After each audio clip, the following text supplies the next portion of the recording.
देखिए, सबसे पहले हमें ये जानना ज़रूरी है कि अ, हमारे संविधान जब डॉक्टर बाबा साहेब अम्बेडकर ने हमारा संविधान बनाया था भारत का, उस समय सेक्युलर और सोशलिस्ट ये शब्द उसमें नहीं थे। ये शब्द 1976 में इंदिरा गांधी की सरकार ने इमरजेंसी के दौरान अपनी सरकार को बचाने के लिए, अपनी सरकार का कार्यकाल बढ़ाने के लिए ये शब्द को उसमें जोड़ा गया था।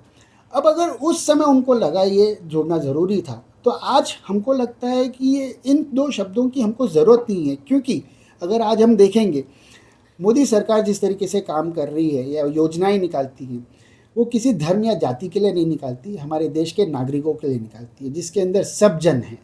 तो उनके कामों से ही लगता है कि सोशलिस्ट और सेक्युलरिज़्म तो ऑलरेडी उसमें आ चुका है, तो अब ये इनकी ज़रूरत नहीं है हमें।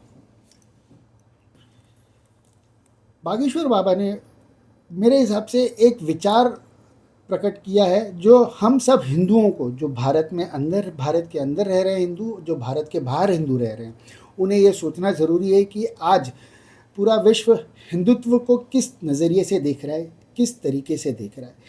तो उन्होंने जिस तरीके से वो लंदन में जाके उन्होंने हिंदुत्व का परचम लहराया है, मुझे लगता है ये बहुत सही है। हम हिंदुओं को एकजुट होके हमारी एकता दिखानी चाहिए, यही हमारी शक्ति है। तो बहुत अच्छा है, और मैं तो चाहूँगा कि हम हिंदू सब एक मिलकर, एकजुट होकर हम लोग हिंदू राज्य बना सकें। झांगुर बाबा जैसे लोग जो धर्म परिवर्तन का रैकेट चलाते हैं, मैं उनके सख्त विरोध करता हूँ। हमारा संविधान हमें ये हक देता है कि हम अपने हिसाब से अपना धर्म चुन सकें और उसे मान सकें। लेकिन अगर आप जबरन धर्म परिवर्तन कर रहे हैं, आप उनको लोभ लालच दे के, डरा धमका कर उनका धर्म परिवर्तन कर रहे हैं, तो ये गलत है। और हमारी सरकार ने, हमारी मौजूदा सरकार ने, मोदी जी की सरकार ने उनके ऊपर कड़े कदम ऑलरेडी उठा लिए हैं। उनकी पूरी प्रॉपर्टी को सीज़ कर दिया है, झांगुर बाबा की, उनके अकाउंट्स को सीज़ कर दिया गया है।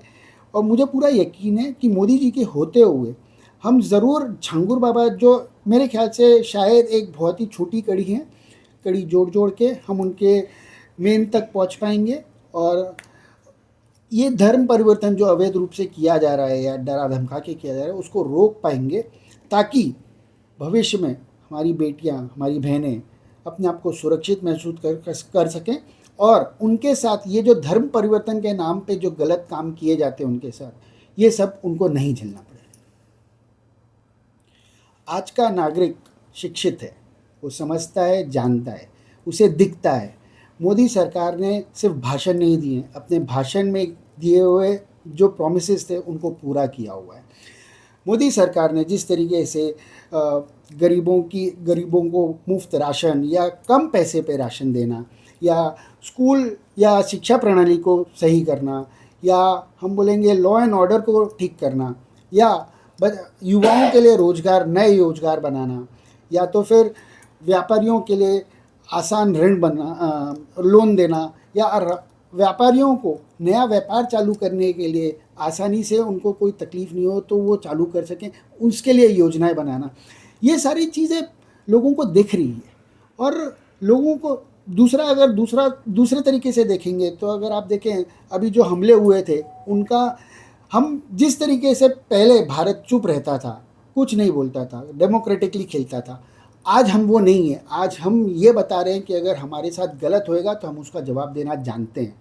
हम चुप नहीं बैठेंगे, हम आपके घर में घुस के मारेंगे, आप गोली मारोगे, हम गोला मारेंगे।